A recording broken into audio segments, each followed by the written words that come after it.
Prezados alunos, bem-vindos à terceira aula do nosso curso de Sistemas Operacionais. Essa é uma aula que, junto com a primeira e a segunda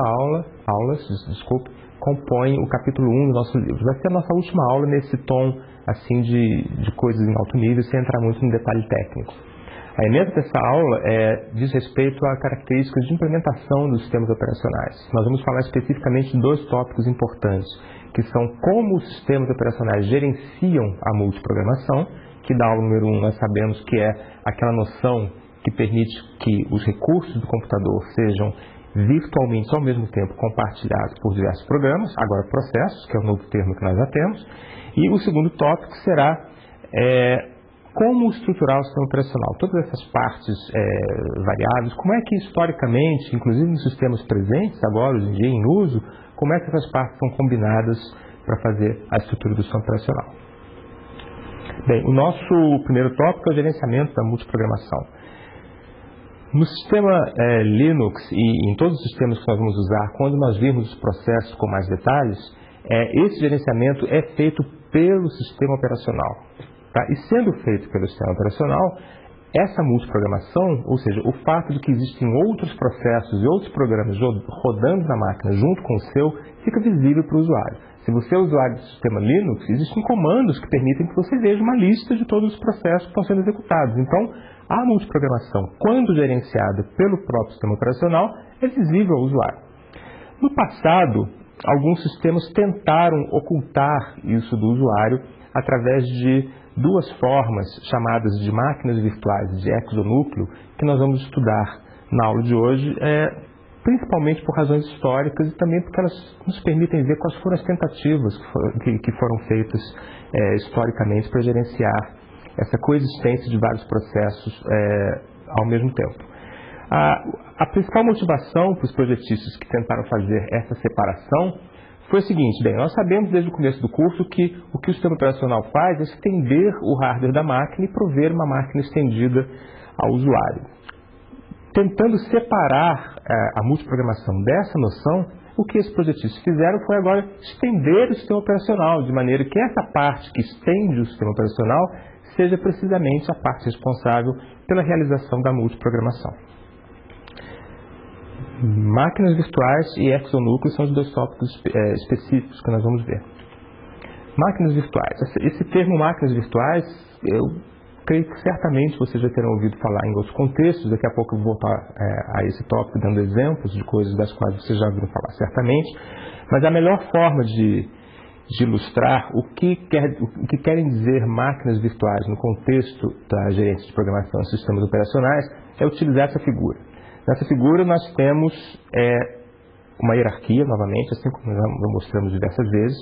Na parte mais baixa dessa hierarquia está o hardware do nosso sistema computacional. Logo acima vem uma entidade que nós não encontramos até agora, que é o que nós estamos chamando de monitor da máquina virtual. Não é claro ainda o que esse monitor faz, mas vamos olhar na camada um pouco acima. Um pouco acima nós temos 4 pilhas coexistindo em paralelo, dando a noção de que não existe uma hierarquia entre elas. Na pilha à esquerda nós temos um sistema operacional Windows da Microsoft rodando numa cópia do hardware. Na segunda coluna nós temos o sistema operacional Minix rodando também numa cópia do hardware, depois o sistema DOS rodando numa cópia do hardware e finalmente o sistema Linux rodando numa cópia do hardware. O que significa isso? Significa que o gerenciamento da multiprogramação através dessa noção de máquinas virtuais utiliza uma camada de software conhecida como monitor da máquina virtual para fazer que cada uma das máquinas virtuais tenha uma cópia do hardware integral. Se você olhar para cada uma dessas colunas verticais que estão em cima do monitor azul, o que isso está significando é que é como se você tivesse vários sistemas operacionais coexistindo na mesma máquina, e o que faz a tradução entre essa ilusão de que elas tenham, cada uma delas, a sua própria cópia do hardware e o hardware físico, é o que nós estamos chamando de monitor da máquina virtual. Vamos nos concentrar só para um exemplo nessa coluna do lado direito, que é a coluna relacionada ao sistema operacional Linux. Novamente, vocês têm os botõezinhos aí, me acompanhem. Vamos dizer que o processo do usuário queira fazer uma operação que requer uma chamada ao sistema operacional. Digamos que essa operação seja a operação de abrir um arquivo que se encontra no disco físico da máquina, ou seja, um arquivo que se encontra na camada mais de baixo, aquela camada representada em vermelho, chamada de hardware. Nós já vimos na aula passada todos os detalhes de como é visto. Mas aqui, nesse contexto de máquina virtual, os passos serão o seguinte. Bem, o processo do usuário quer abrir o arquivo, ele deve enviar um pedido para o sistema operacional. Como esse pedido é tratado em detalhes, nós já vimos. Esse pedido, então, é executado pelo sistema operacional em cima da cópia do hardware, que é uma cópia virtual, não é uma cópia real. O sistema operacional Linux jura que está fazendo isso na cópia real, mas não, está fazendo numa cópia virtual. Quem se encarrega de traduzir essa virtualidade para a realidade do hardware subjacente, na camada que pertence a todas as máquinas virtuais, é o monitor da máquina virtual, que se encarrega de fazer o acesso ao hardware e fazer a abertura do arquivo em nome daquele processo lá em cima que estava rodando no sistema Linux e coexistindo sem saber com outros sistemas operacionais sobre o mesmo hardware, cada um com a sua cópia virtual do hardware, como se fosse o hardware real de fato. Para recapitular, o que o monitor da máquina virtual faz, acompanhe comigo, é, em primeiro lugar, definir um conjunto de máquinas virtuais que são cópias exatas do hardware, e não máquinas estendidas. Em segundo lugar, cada máquina pode executar um sistema operacional diferente, conforme nós vimos na ilustração. Somente o acesso ao hardware é tratado pelo monitor, que é esse tradutor da virtualidade em realidade. E a multiprogramação, assim, é tratada pelo monitor de maneira natural, porque ao gerenciar as diversas máquinas virtuais, ela está automaticamente cuidando para que o sistema tenha sido multiprogramado pelos processos que rodam nessas máquinas virtuais todas. O conceito de máquina virtual não é novidade, não diz respeito exclusivamente à disciplina de sistemas operacionais. Por exemplo, o monitor de máquina virtual também pode ser implementado em hardware. Isso acontece no processador Pentium. Existem softwares que você pode rodar em sistemas operacionais conhecidos e que fazem precisamente implementar máquinas virtuais. Porém, a máquina virtual mais famosa, que todos nós usamos, mas a maior parte de nós não sabemos que estamos usando uma máquina virtual, é a chamada máquina Java. Java, conforme vocês sabem, é uma linguagem extremamente utilizada hoje em dia para programar aplicações de internet, aplicações de acesso à web e coisas assim. Quando você compila um programa escrito em Java, o código que é gerado não é o código da máquina real onde você está trabalhando, é o código de uma máquina virtual, e essa máquina virtual está sendo então executada, interpretada pela máquina real subjacente. Então Java é um exemplo que todos conhecem, ou pelo menos vocês que são estudantes de tecnologia da informação certamente conhecem, e faz essa ponte entre um conceito que poderia parecer novo, mas que vocês já têm que estar familiarizados. Máquinas virtuais, historicamente, foram implementadas de fato no projeto de sistemas operacionais. Um exemplo clássico é o sistema VM/370, que foi um sistema projetado pela IBM para executar no sistema de grande porte, no computador de grande porte, chamado de System 370. Ele era um mainframe que reinou praticamente absoluto durante muitos anos no passado, e ele tinha essa estrutura que está mostrada aqui. Existe o hardware por baixo de tudo, é o hardware do System 370. Sobre ele rodava o monitor, que é o que se chamava do VM370, VM de Virtual Machine em inglês, e sobre ele diversas máquinas virtuais, cada uma com seu sistema operacional local, que é o CMS, e os processos rodando sobre o CMS. As chamadas ao sistema operacional são tratadas pelo CMS rodando em cada uma dessas máquinas virtuais, mas o acesso ao hardware não é tratado pelo sistema operacional diretamente, mas sim, como está indicado aí na figura, pelo VM370, que é o monitor das máquinas virtuais. A segunda forma que busca implementar a multiprogramação de uma maneira que não seja diretamente pelo sistema operacional, mas estendendo o sistema operacional, é o que se entende por exonúcleo. As pessoas que fizeram esse projeto, mais tarde nós vamos ver exemplo de um sistema que de fato foi implementado assim,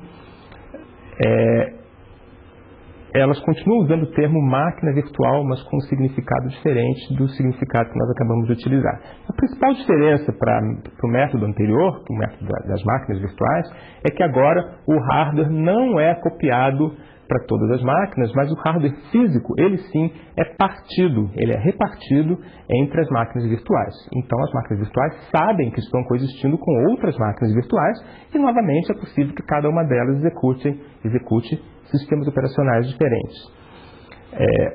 Assim como no caso anterior, o monitor da máquina virtual é que era o responsável pela multiprogramação, agora existe o exonúcleo. É ele que tem que fazer com que esse hardware que está sendo repartido pelas diversas máquinas virtuais seja utilizado com disciplina e com segurança. Vamos utilizar novamente nossos botõezinhos para fazer a mesma simulação que nós fizemos antes e ver como seria para um processo do usuário executando agora no sistema Linux, por exemplo, fazer a abertura de um arquivo lá no hardware real. E aqui existem os mesmos passos com os quais vocês já estão acostumados. O processo do usuário faz a chamada do procedimento, essa chamada é feita ao sistema operacional, que implementa a chamada conforme os detalhes que nós já estudamos no passado, e se nós tivéssemos a multiprogramação gerenciada diretamente pelo sistema operacional, daqui o núcleo do sistema operacional já faria o acesso ao hardware. Como nós não estamos fazendo isso, estamos implementando a multiprogramação pelo exonúcleo, é necessário que entre em cena o exonúcleo para garantir essencialmente que aquela operação que está sendo feita está restrita à parte do hardware que diz respeito àquela máquina virtual que está rodando o Linux. E, por final, é feito o acesso ao hardware e colocado o dado que o programa do usuário inicialmente fez a requisição.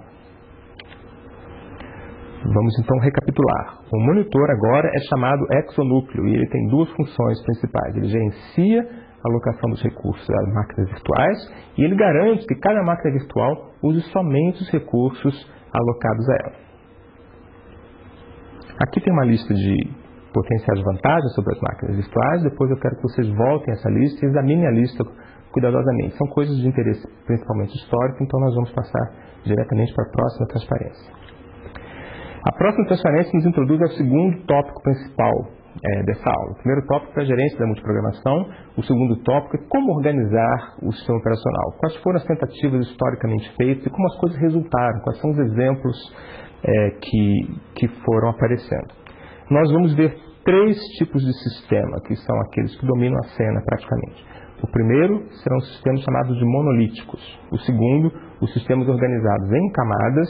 E depois, os sistemas organizados segundo o modelo cliente-servidor. Para cada um deles, nós vamos ver as principais características e também exemplos de sistemas que foram feitos assim. Os sistemas monolíticos, eles recebem esse nome não porque eles sejam constituídos como monolito, alguma coisa que é feita num único módulo, que é inquebrável e indivisível, não é isso. Eles são chamados de monolíticos porque internamente eles não têm nenhuma estrutura que precise ser obrigatoriamente seguida. Então o que nós temos aqui é uma ilustração que mostra bem isso. Tem a camada do hardware, que nós já conhecemos de todos os nossos exemplos, no meio tem o núcleo do sistema operacional, em cima tem um programa de aplicação.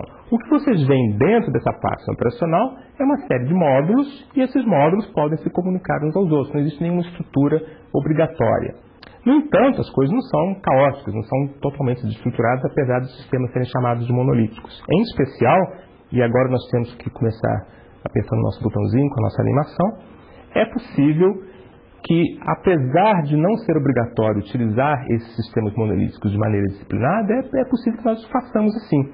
Então, quando nós damos essa reorganizada, o que é que está acontecendo aqui? Em cima de tudo, existe o programa de aplicação.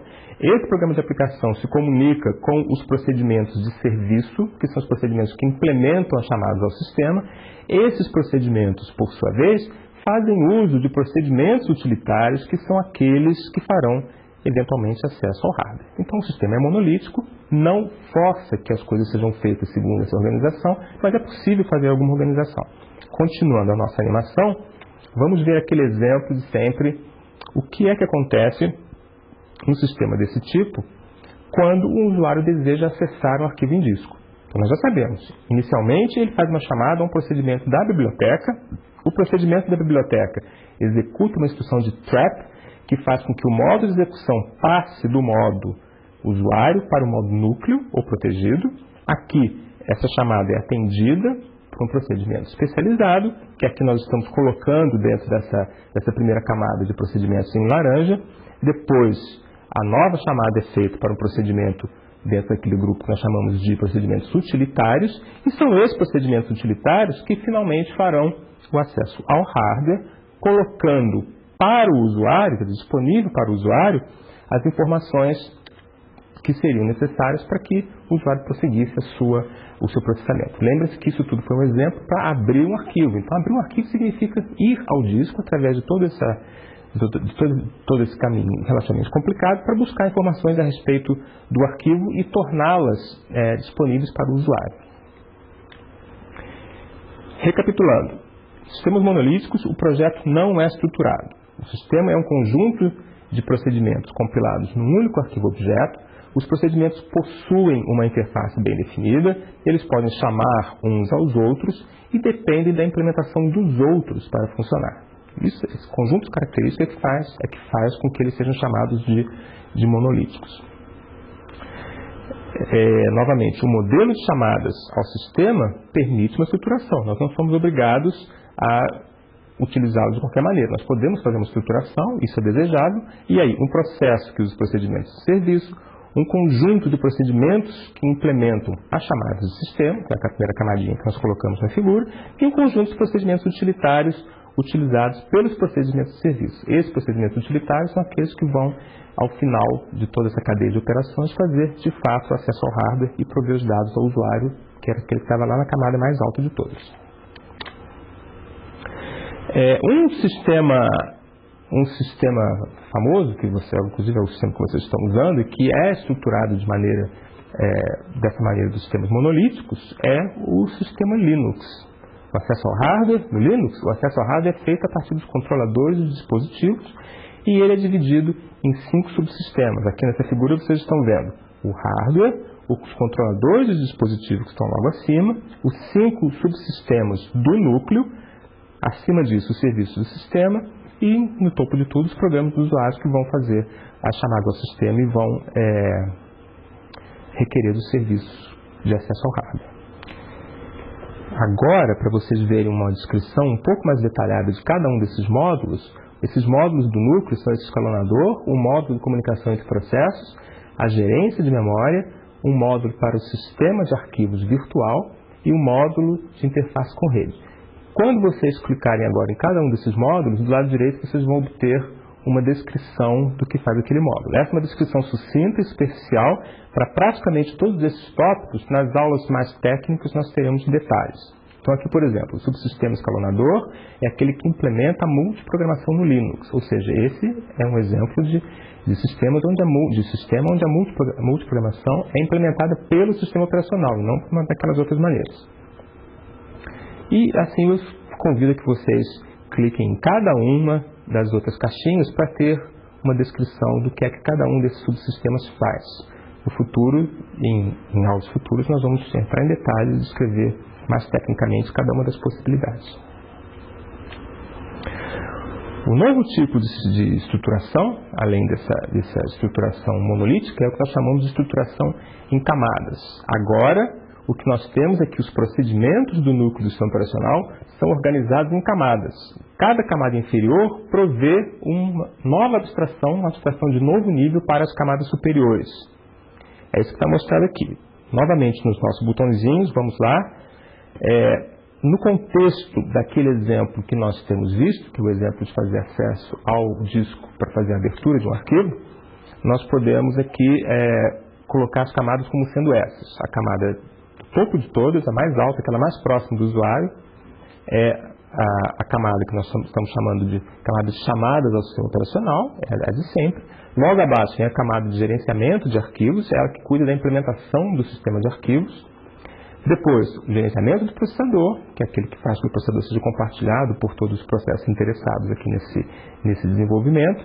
E, por final, o gerenciador do hardware, que é quem fornece os dispositivos abstratos, que são mais fáceis de serem acessados do que o hardware propriamente dito. Vamos então dar um passeio, como nós temos visto, por essa hierarquia, para vermos como será implementado, esse acesso para fazer a abertura de um arquivo a pedido do usuário. Novamente, em primeiro lugar, o usuário faz a chamada, e essa chamada consiste numa chamada a um procedimento da biblioteca. Esse procedimento executa uma instrução de trap para fazer o chaveamento para o modo protegido, o modo núcleo. Já dentro do núcleo, nós temos um código que chama o procedimento que trata daquela operação específica que estava sendo requisitada pelo usuário. Essa operação precisa fazer um acesso ao sistema de arquivos. O sistema de arquivos, por sua vez, vai executar um procedimento utilitário dessa camada de gerenciamento de arquivos e vai selecionar quais são aqueles procedimentos do gerenciamento de hardware que precisam ser chamados para que, no final de tudo, aconteça o acesso ao disco. Então, isso está mostrado aqui no próximo passo, que é o passo 6, que nós estamos chamando aqui do uso do disco abstrato, que é implementado por essa camada mais próxima do hardware. Finalmente, nós chegamos ao procedimento nessa camada mais próxima do hardware, que pode, então, fazer a chamada ao disco de verdade e retornar para o usuário a informação que ele queria para prosseguir o seu processamento, já agora com aquele arquivo aberto. Cada um desses passos que eu fui dando está sendo descrito aqui ao lado da figura em detalhes, então vocês precisam tentar acompanhar mais lentamente do que eu fui, lendo todas as informações vagarosamente a respeito daquilo que está sendo implementado e resolvido em cada uma das camadas. Exemplos. O sistema Multics é um sistema que foi organizado em camadas, mas segundo uma estrutura alternativa. Uma estrutura alternativa porque, em vez de camadas, ele utilizava anéis. E esses anéis, na verdade, é só uma descrição pictórica do que estava acontecendo. O que o Multics queria fazer é o seguinte: a organização em camadas meramente permite que determinados procedimentos em um nível façam chamadas a níveis que não estão imediatamente abaixo, mas que estão bem abaixo dele. Por exemplo, seria possível, num sistema organizado meramente em camadas, que um procedimento da chamada do sistema operacional fizesse acesso diretamente ao hardware, sem ter que passar pelo sistema de arquivos e pelo hardware abstrato definido pela penúltima camada. O que os projetistas do Multics quiseram fazer foi proibir que isso acontecesse, e para isso eles desenharam as camadas em forma de anéis, para representar essa segurança adicional, essa obrigatoriedade das camadas seguirem sempre essa ordem para fazer as suas implementações das operações requeridas pelo usuário. Novamente temos aí a nossa animação. Essa aqui é uma figura que representa a mesma organização em camadas da transparência anterior, e agora nós temos a visão do Multics nesses diversos anéis, em vez de camadas agora. No núcleo de tudo nós temos o hardware, e o anel mais interno, mais próximo dele, é aquele que se responsabiliza pelo gerenciamento do hardware. Depois, mais externamente, vem o gerenciamento do processador, depois o gerenciamento de arquivos, depois as chamadas ao sistema operacional e, por fim, o anel mais externo, que contém os programas do usuário. Recapitulando, o sistema em camadas não impede que um processamento em uma camada chame um processamento de uma camada inferior. No exemplo anterior, o procedimento utilitário poderia acessar diretamente o disco real, ao invés de acessar o disco virtual ou abstrato. O que o sistema em camadas faz é simplesmente definir uma estruturação para o núcleo do sistema, onde cada camada provê uma abstração cada vez maior para as camadas acima. Já a estruturação baseada em anéis enforça essa obrigatoriedade na disciplina do acesso às diversas camadas, e para isso ele é implementado com prioridades. Aquelas camadas que estão mais próximas do hardware têm prioridade maior do que as camadas que estão mais distantes do hardware. Exemplos de sistemas que já foram implementados dessa maneira. Um exemplo tradicional e bastante antigo é o sistema chamado de THE. Isso não é o artigo em inglês, isso é uma sigla, mas que com certeza o seu inventor Dijkstra quis dizer que era o sistema. Mas como isso foi em 1968, nós hoje podemos saber que não era o sistema, mas historicamente é um sistema feito segundo os preceitos da estruturação em camadas. Mas existem sistemas com os quais nós estamos familiarizados que são organizados exatamente dessa maneira. Um exemplo é o sistema DOS da Microsoft. E ele é organizado em 4 camadas principais, e aqui vocês têm a chance de clicar em cada uma das camadas e ler uma descrição do que está acontecendo em cada uma delas.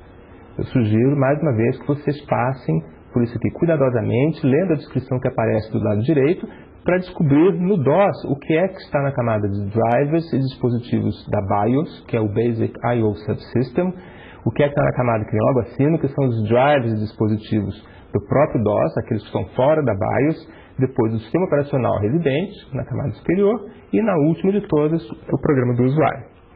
Um outro exemplo é o sistema Unix, que deu origem, conforme vocês já sabem, à linhagem de importantes sistemas nas quais se inclui o sistema Linux. Mas notem que apesar do Unix ter sido organizado em anéis, o sistema Linux é organizado de maneira monolítica, conforme nós já ilustramos na aula de hoje. Então aqui novamente vocês têm a oportunidade de verificar os 3 anéis principais do sistema Unix. Você pressionando o mouse mais uma vez sobre cada um dos anéis, você vai ter uma descrição do lado direito do que está acontecendo em cada um dos níveis. É importante que vocês façam isso para que se familiarizem um pouco mais com essas maneiras de se organizar no sistema operacional. Uma outra forma de estruturar a organização do sistema operacional e que é bastante moderna, implementada em muitos sistemas que nós utilizamos hoje em dia, é o que nós chamamos de modelo cliente-servidor. O nome é autoexplicativo e ele quer dizer que existem partes do sistema, que geralmente são processos do usuário, ou até mesmo processos que fazem parte do sistema operacional, que são clientes, fazem pedidos a outras partes que fazem serviços, que provêm aqueles serviços que foram pedidos. Nesse caso, o que nós fazemos é fazer com que todas essas partes, tanto os clientes quanto os servidores, sejam executados em modo não privilegiado, quer dizer, no modo usuário, e com isso o que nós estamos fazendo é reduzir o tamanho do núcleo, ou seja, reduzir o tamanho da parte do sistema operacional que precisa executar em modo núcleo ou protegido. O que nós temos aqui é uma ilustração desse conceito. Novamente, na camada de baixo nós temos o hardware. Na camada imediatamente superior, nós temos o que agora se chama de micronúcleo, que é essa versão reduzida do núcleo. E na camada superior, que é aquela camada cujos componentes podem todos executar em modo usuário, nós temos não só os processos do usuário, como os servidores também, porque agora foram todos trazidos para essa camada desprotegida, a camada que executa sem privilégio de acesso ao hardware. A única maneira pela qual isso pode ser feito é que agora nós temos um micronúcleo servindo de passagem de mensagens entre todos os processos que são clientes e todos os processos que são servidores. E essa função de passar mensagens, pedidos e respostas entre clientes e servidores passa a ser a principal função protegida, a principal função que tem que ser executada pelo núcleo. Nós temos agora nosso botãozinho novamente, vamos fazer uma sequência de coisas para que nós possamos ver como fica nessa arquitetura cliente-servidor aquele exemplo que nós temos visto diversas vezes, que é o exemplo de fazer com que o usuário consiga abrir um arquivo e trazer para o seu processamento informações a respeito daquele arquivo.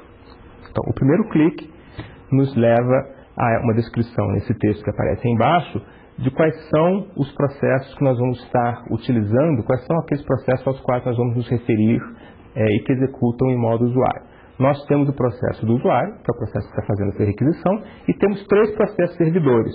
Tem um processo que é servidor de arquivos, tem um processo que é o servidor do processador, e tem um processo que é o servidor do hardware propriamente dito. Todos eles executam em modo usuário, e somente o micronúcleo, repetindo, aquele que faz a passagem das mensagens entre eles, é que executa em modo protegido ou modo núcleo.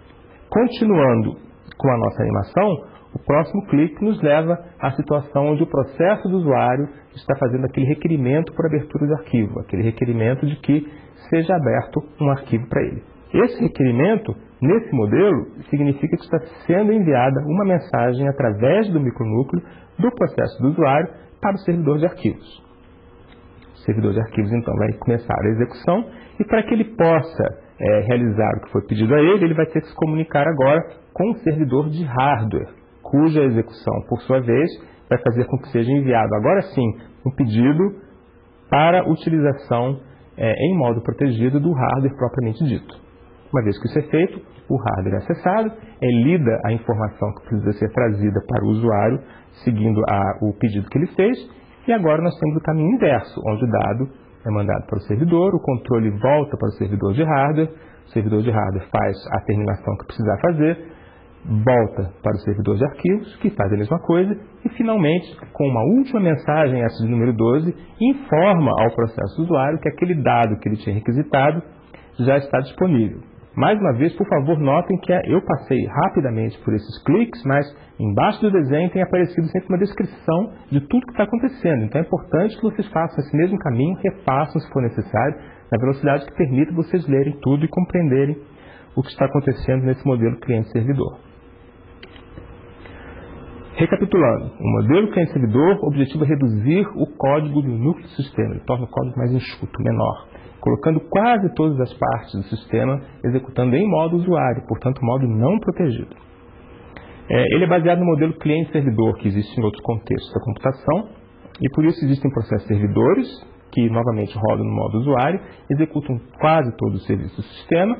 O processo cliente, que deseja um serviço do sistema, envia uma mensagem ao processo servidor, que executa o serviço. Ao receber uma mensagem de um cliente, o processo servidor executa o serviço e depois envia a mensagem de volta ao cliente, informando a ele que o serviço já foi concluído. No caso do nosso exemplo, informando a ele que o arquivo já foi aberto e que as informações sobre o arquivo que tinham sido requisitadas estão disponíveis na memória. Por fim, o micronúcleo trata da troca de mensagens entre clientes e servidores e somente do acesso aos dispositivos físicos. Uma das características mais importantes dessa organização dos sistemas operacionais segundo essa forma de cliente-servidor, é que ela já está automaticamente pronta, como se estivesse pré-preparada para que se implemente o sistema operacional em máquinas distribuídas. Por quê? Porque em máquinas distribuídas, o que está acontecendo é isso que está ilustrado aí. Você tem múltiplas máquinas, cada uma executando um processo que pode ser cliente ou pode ser servidor, só que cada uma delas com um pedaço do micronúcleo. Então, da mesma forma que o micronúcleo sabe mandar mensagens entre clientes e servidores que estejam sendo executados na mesma máquina, para ele é uma extensão natural mandar mensagens entre clientes e servidores que estejam executando em máquinas diferentes. É isso que está sendo ilustrado aqui, então é mais uma vantagem do modelo cliente-servidor. Exemplos de sistemas reais onde esse modelo foi adotado. O primeiro exemplo que nós vamos dar é o exemplo do Windows NT. Nesse sistema, sobre o hardware, aparece o micronúcleo, que no caso do Windows NT é chamado de executivo. E logo acima dele aparece uma coleção dos processos que podem executar em modo usuário. Então tem diversos clientes para diversos tipos de codificação e servidores para diversos tipos de codificação também. Mais um exemplo é o exemplo do que está acontecendo no sistema Mac OS X, que é o sistema operacional do computador Macintosh da Apple. O que está acontecendo nesse caso está descrito aqui, vejam bem. O sistema Mac OS executa nos computadores da linha Macintosh é baseado no sistema NeXTSTEP, que usa o micronúcleo MAC, esse que está mostrado em vermelho, para gerenciar o hardware do computador. Existe um único servidor rodando no sistema, que é o servidor chamado de BSD, que está mostrado em azul também nessa figura. O BSD acessa o hardware da máquina através do MAC e não diretamente através dos drivers do dispositivo. Os programas dos usuários que estão mostrados em azul lá no topo da figura, eles podem fazer chamadas tanto ao núcleo BSD como ao micronúcleo MAC. Com isso nós terminamos nossa terceira aula e a partir da quarta aula nós vamos ter coisas mais técnicas, onde nós vamos expandir cada um desses tópicos que foi tratado de maneira um pouco especial nas 3 primeiras aulas. Obrigado pela atenção novamente, até a próxima aula.